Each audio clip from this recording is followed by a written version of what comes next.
papel que le va a dar legalidad para que le den su herencia. Y a veces ni siquiera es tanto. Porque usted y yo no peleamos nuestra herencia, que es herencia eterna. Porque usted y yo no hacemos todo para ir con legalidad a tomar lo que Dios ya nos ha dado. Cuando hablamos de bendición para nuestras generaciones. Porque la herencia que yo recibo es parte del patrimonio de mis hijas. Es parte de la herencia de mis hijas y de los hijos de mis hijas.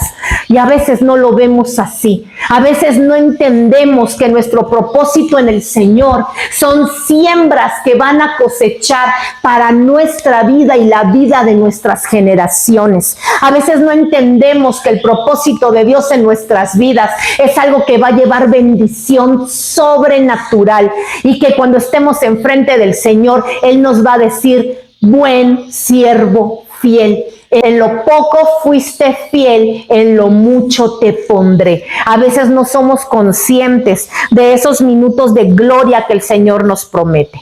La única forma de adelantar es la violencia espiritual. Si usted recuerda la predicación pasada y todavía la antepasada, hablábamos acerca del versículo donde dice la palabra que David avanzaba, vencía y Jehová estaba con él. Hablando de cuando él tomó la tierra de Jerusalén. Bueno, él avanzaba y él se ensanchaba, él crecía. Cuando usted y yo caminamos dentro del propósito del Señor, de la mano de Él, usted y yo vamos a avanzar, vamos a crecer, vamos a adelantar, vamos a prosperar, vamos a dar fruto para nosotros y para nuestras generaciones. Porque cuando David venció a los jebuseos y tomó el territorio, ese territorio fue el territorio de sus generaciones, tanto que su hijo Salomón fue el que edificó el templo. Tanto que Jesucristo estuvo ahí mismo en la ciudad de Jerusalén generaciones después. Tanto que el pueblo judío aún vive ahí. Usted y yo cuando tomamos, cuando abrazamos, cuando creemos, cuando caminamos en el propósito del Señor para nuestras vidas, estamos tomando herencia divina y estamos plantando para nuestras generaciones. No podemos conquistar el mundo si no nos hemos conquistado a nosotros mismos. Yo no puedo echarle fuera los demonios al vecino si todavía tengo los míos. Yo no puedo dar testimonio a los demás si todavía no hay un cambio en mi vida. Yo no puedo hablar de algo que no vivo. Yo no puedo ir y predicarles a los demás una palabra que ni siquiera yo he creído para mi vida. Yo no puedo ir a orar por los enfermos cuando todavía no he creído sanidad para mí, para mi casa. Yo no puedo ir y arrebatar un territorio cuando todavía no arrebato el lugar en el que vivo. Yo no puedo ir a declarar sobre la vida de tal persona si todavía no he aprendido a declarar sobre la mía y la de mis hijos. Lo primero que yo tengo que vencer es a mí mismo, mis miedos, mis inseguridades, mis imposibilidades. Yo tengo que vencer para avanzar, para ensancharme en el reino y para entonces poder ser de bendición a los demás. Y hoy vemos gente que quiere puesto de iglesia, que quiere servir, pero todavía no se ha conquistado a sí misma. Gente que les quiere dar cátedra a los demás, pero todavía no lo ha tomado para sí mismo. Gente que enseña la palabra, pero todavía no ha aprendido a vivir lo que está escrito. Gente que da consejos y todavía no ha aprendido a caminar como eso que está diciéndole al otro que tiene que hacer. Es necesario conquistarnos a nosotros mismos, ganar la batalla de nuestra mente, alinear nuestro corazón. Y una vez que vencemos en lo poco, podemos tomar territorios y podemos vencer en lo que es más grande.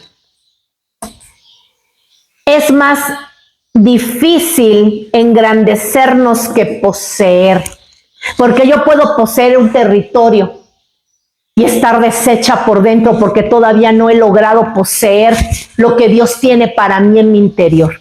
Y lo podemos ver. Podemos ver gente millonaria en depresión, en suicidio, en ansiedad, en drogadicción, porque pudo haber conquistado parte del mundo, pero por dentro es un infierno interno. Tengo que conquistarme primero a mí mismo para poder disfrutar de lo que el Padre ya me ha dado, para poder ir a poseer en legalidad, para poder disfrutar lo que el Señor tiene para mí, porque lo primero que Dios quiere es que yo tenga paz. Por eso dice la palabra, la paz que yo les doy, esa paz que sobrepasa todo entendimiento. Dios quiere que usted y yo seamos felices, que nos vaya bien, que tengamos paz en medio de la tormenta, que en medio del desierto estemos confiados en Él y en su palabra. Dios quiere que usted y yo aprendamos a vencernos a nosotros mismos, a morir a la carne, a crecer en el espíritu, a menguar nosotros para que crezca Cristo y entonces comenzar a poseer. Hay gente que dice es que no me va bien. ¿No será que te falta vencerte a ti mismo? Hay gente que dice es que en mi casa todo va mal. ¿No será que te falta vencerte a ti mismo? A lo mejor te falta vencer tu mal genio y el día que lo hagas se calman las cosas en tu casa. A lo mejor te falta vencer tu inseguridad y el día que lo hagas tu matrimonio avanza. A lo mejor te falta vencer tus problemas de autoestima y el día que lo hagas te van a ver diferente porque te vas a comportar diferente. Necesito vencerme a mí mismo, los demonios que yo traigo para después comenzar a conquistar. Una vez que yo me he alineado, yo puedo caminar y decirles a mis hijos, vamos a alinearnos. No te estoy mandando a hacer nada que tú no puedas, porque yo ya lo hice, yo camino contigo. Por eso dice la palabra que el Señor no es un Dios injusto que nos mande algo con lo que no vayamos a poder, que junto con la prueba Él nos da la salida, porque dice la Biblia que nuestro sumo sacerdote fue tentado en todo y Él venció, por eso puede compadecerse de nosotros. Cuando yo domino lo que hay en mí, yo le puedo decir a alguien más, permíteme caminar contigo, yo ya pasé por eso y yo ya lo vencí. Es lo que necesito en mi vida, caminar en el propósito de Dios para mí. El esfuerzo que hacemos por establecernos será recompensado por nuestro Dios, porque Él es un Dios justo. Dios ve el esfuerzo que hacemos por callarnos la boca cuando 2 días antes hubiéramos contestado horriblemente. Dios ve el esfuerzo que hacemos por dar testimonio cuando no es lo que solíamos hacer. Dios ve el esfuerzo que hacemos por tener finanzas correctas, aunque nos cueste trabajo, porque no estamos acostumbrados. Dios ve nuestro corazón y Él siempre nos va a recompensar, porque Dios es fiel. Dice la palabra en 2 de Samuel 5:6. Tú no entrarás acá, pues aún los ciegos y los cojos te echarán. Y entre paréntesis, bueno, yo le explico. Eso se lo estaban diciendo los jebuseos cuando David estaba a punto de tomar la ciudad. Entonces fueron los jebuseos y le dijeron, pues tú no vas a entrar aquí porque esta ciudad está fortificada y no vas a poder. Y además los ciegos y los cojos te van a echar, como diciendo, pues un ciego y un cojo de nosotros es más fuerte que tú y que tu ejército. Cuando Dios nos da un propósito, siempre va a venir el diablo a susurrarnos que no vamos a poder. Siempre va a venir alguien a tratar de infundirnos temor. Siempre va a venir el diablo a decirnos, pero date cuenta de cuál es tu posición, cómo crees que vas a poder con esto que se te metió en la cabeza. Siempre que usted y yo tenemos un propósito de parte de Dios, lo demás se va a mover para que usted y yo no lleguemos. ¿Sabe por qué? Porque sí vamos a llegar. Si usted y yo no fuéramos capaces de parte de Dios de ejecutar lo que Él nos ha ordenado, ¿por qué el diablo estaría interesado en venirnos a decir lo contrario? ¿Por qué si usted y yo no vamos a poder, el diablo va a venir a perder su tiempo para decirnos que no vamos a poder? Cuando usted tenga un ataque de esos, aférrese más a la palabra. Cuando usted escuche la voz del diablo diciéndole no puedes, usted dígale, pues yo creo que sí puedo. Por eso estás tratando de convencerme de lo contrario. Yo le creo al Señor. David le creyó al Señor. Fue y conquistó. El ejército de Israel conquistó todo ese territorio, territorio estratégico, territorio fortalecido, territorio de guerra. Y si no me cree, pues vea el muro de los lamentos de qué tamaño está. Gigantesco. Ellos conquistaron porque ellos tenían un propósito de parte de Dios. Y cuando Dios le da el propósito, Él le da todo lo que necesita para llevarlo a cabo y llevarlo bien. Dice Lucas 11:21, este no es tiempo de temor, es tiempo de avance. Cuando el hombre fuerte armado guarda su palacio, en paz está lo que posee, pero cuando viene otro más fuerte que él y le vence, le quita todas sus armas en que confiaba y reparte el botín. ¿Qué significa? Que usted y yo no podemos estar confiados, porque aquí dice que cuando el hombre fuerte está confiado, llega otro más fuerte y lo despoja. Usted y yo hemos sido llamados para estar en guerra, para ser atalayas. Por eso dice, la ciudad de Jerusalén era una ciudad fortificada. ¿Cómo le hacían para que no les atacaran? Tenían atalayas en las puntas. En lo alto tenían guardianes que estaban de día y de noche viendo alrededor. Y en cuanto alguien se acercaba, sonaban el shofar en señal de que todos tenían que salir a la guerra porque iban a ser atacados. Cuando llegaba el ejército enemigo, todo el pueblo ya estaba avisado y estaba preparado, listo para defenderse. Y a veces usted y yo estamos durmiendo. Todo pasa y cuando nos enteramos es porque ya sucedió. Aquí dice que el hombre fuerte tiene que estar alerta, tiene que estar atento para que cuando venga otro todavía más fuerte no le venza. ¿Y qué es lo primero que nos quita el diablo? Las armas. ¿Cuáles son nuestras armas? La espada de la palabra. El escudo de la fe. Lo primero que usted y yo solemos aventar es la espada, porque no hay tiempo, porque tenemos flojera, porque hoy ya llegamos tarde, porque ya es de noche y no veo bien. Pretextos. Lo primero que usted y yo dejamos abajo es la espada. A veces dejamos de lado el escudo con el que nos defendemos. A veces nuestra fe mengua. A veces vemos la situación en vez de recordar quién es Dios. A veces usted y yo dejamos las armas de lado. Y eso es lo primero que el enemigo nos viene a quitar. Porque si el enemigo nos quita la espada, nos quita el escudo, usted y yo no tenemos cómo defendernos. Por eso dice la palabra que debemos de ponernos la armadura del creyente todos los días. Todos los días leer la palabra. Todos los días decir, Señor, yo no sé lo que me espera este día, pero yo sé que es algo glorioso, porque todo lo bueno viene de ti y tu palabra dice que tu misericordia es nueva cada mañana. Señor, si hoy hay una situación difícil, solo permíteme recordar que tú eres más grande. Señor, pongo en tus manos este día sabiendo que tú tienes el control, porque lo primero que entra el hombre fuerte y nos quita son las armas con las cuales nos defendemos. Y aquí dice, y reparte el botín. Lo primero que el diablo le tocó a Job fueron las finanzas. Después de que le quitó todo el ganado, de que se murió todo el ganado, lo segundo que el diablo nos toca es la salud, porque con la salud se terminan de ir las finanzas que nos quedaban y mengua la fe. Si el diablo nos toca las finanzas y nos toca la salud, se quita la posibilidad de levantar altar. ¿Por qué el diablo le quitó a Job primero el ganado? Cuando hablamos de finanzas, pues no había dinero, ¿verdad? Era el ganado. ¿Por qué el diablo le quitó el ganado? Porque sin ganado no podía Job venir a rendir altar de adoración. No había ningún animal para el sacrificio. Y sin sacrificio, sin ofrenda, no hay prosperidad.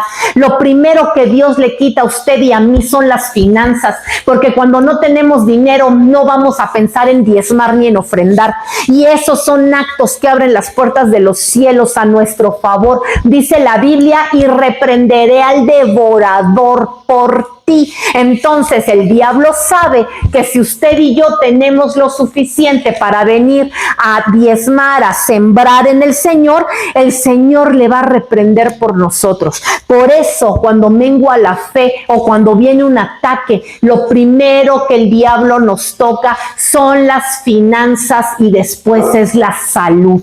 Es importante tener las manos arriba y estar alertas, viendo que el enemigo no entra a nuestra casa. El hombre fuerte, es decir, nuestro enemigo, está poseyendo nuestra heredad. La fortaleza que nos pertenece la tiene en sus manos hasta que alguien más fuerte se levante y le venza. Y ese más fuerte somos usted y yo en el nombre de Jesús. Ese hombre más fuerte somos usted y yo con la unción del Espíritu Santo actuando en nuestras vidas. Ese hombre todavía más fuerte que tiene que ir a arrebatar lo que alguien más le quitó, somos usted y yo creyéndole a Dios y caminando en lo que Él tiene para nosotros. Usted y yo tenemos que arrebatar lo que el diablo nos ha quitado. Dice la palabra que hasta 7 veces más de lo que nos quitó nos va a tener que regresar. Y cuando usted y yo lo creemos y cuando usted y yo peleamos, entonces el Señor da la cara por nosotros y gana, porque Dios siempre gana. Pero ¿qué pasa con nuestra fe? Hace falta fe para sembrar, para diezmar cuando no tenemos nada. Y lo que mueve la mano de Dios es nuestra fe precisamente. Por eso el diablo siempre va a ser intencional en hacernos ver nuestra situación. Pero ¿no estás viendo que estás enfermo? Si Dios quisiera o pudiera sanarte, ya lo hubiera hecho. Es lo primero que va a atacar nuestra fe. Lo primero que va a atacar es nuestra concepción de la grandeza de Dios. Lo primero que va a hacer es voltear nuestra cara. Si estamos viendo a Dios, nos va a voltear hacia las circunstancias. Le pasó a Pedro cuando estaba caminando sobre las aguas y vio las circunstancias. Necesitamos velar y orar para no caer en tentación, y muchas veces esa tentación es la de no cumplirle al Señor. A veces esa tentación es la de no leer la Biblia porque hoy tuve un día ocupado. El de no llegar a la alabanza porque tuve otras cosas. Pero fíjese, a usted y yo siempre le decimos al Señor que Él es lo más importante. ¿Por qué no lo hacemos en nuestros hechos? Cuando usted era novia o era novio, esa persona era tan importante que ya le andaba por verla. Usted no llegaba tarde y se iba lo más tarde que podía. Usted quería estar ahí porque estaba enamorado, porque cualquier cosa que esa persona le dijera para usted era guau, la estoy conociendo. ¿Por qué no tenemos ese mismo corazón para el Señor?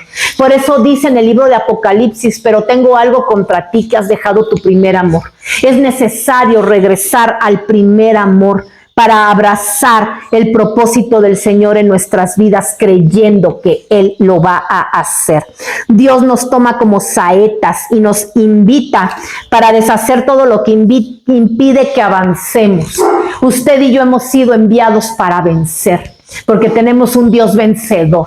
Usted y yo tenemos el ADN de nuestro Padre en las venas, y nuestro Dios es un Dios guerrero. Nuestro Dios es un Dios que avanza. Nuestro Dios es un Dios de estrategia. Nuestro Dios es un Dios que siempre gana. Usted y yo tenemos ese ADN corriendo por nuestras venas espirituales. Debemos ser imitadores de Cristo, así como Él fue imitador de Dios en todo. Él era Dios y Él nos dice: imítame a mí, sé como yo soy. Esforzarnos es tomar nuestra energía y enfocarla hacia el cumplimiento de nuestro destino. Porque a veces tenemos muchas fuerzas para irnos a pelear con alguien. A veces tenemos muchas fuerzas para ir a alegar con otra persona. A veces tenemos muchas fuerzas para estar donde no debemos de estar.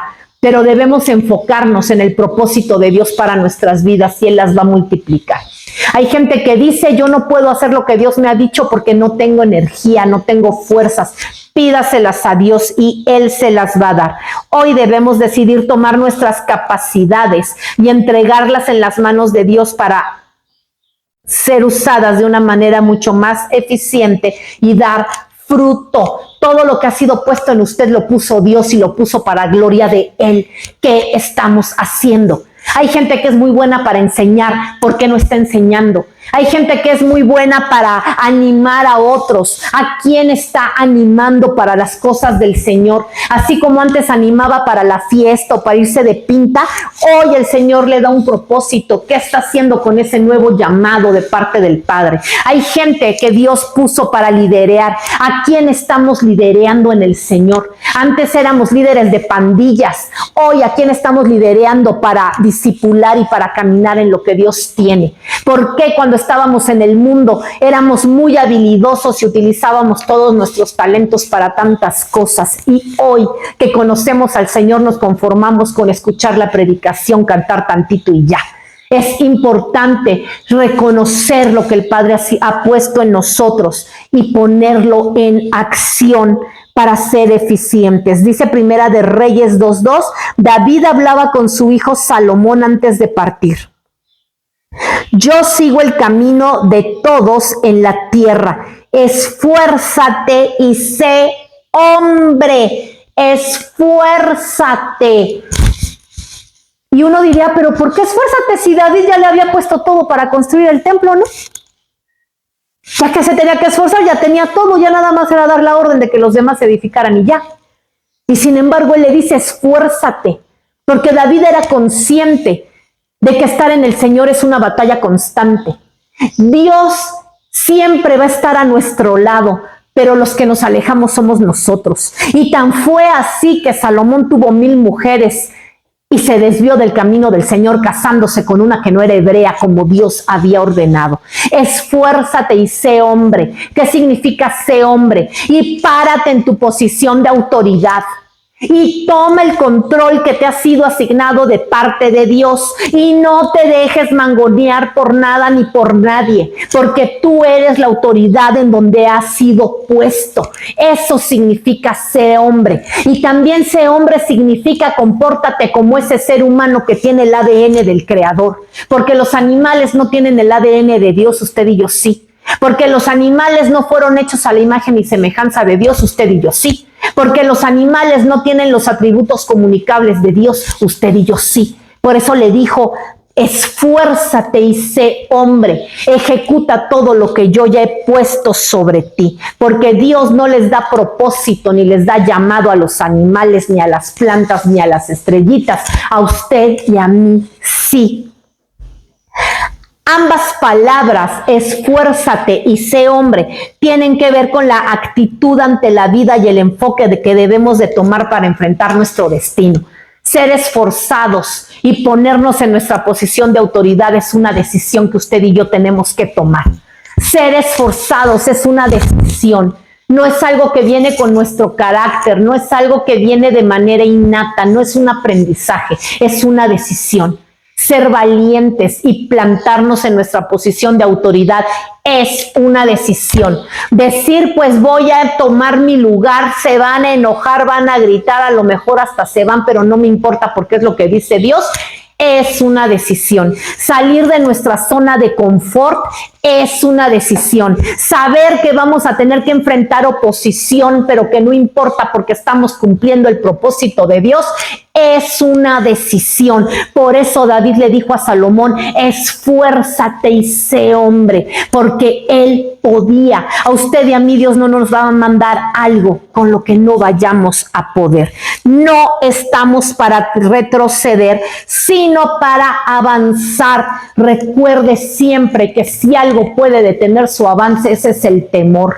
Cada vez que llegue el miedo, cada vez que llegue la duda, recuerde que no nos ha sido dado espíritu de cobardía, sino de poder, amor y dominio propio. No nos ha sido dado espíritu de temor. No lo abracemos. Hay gente que me dice, es normal tener miedo.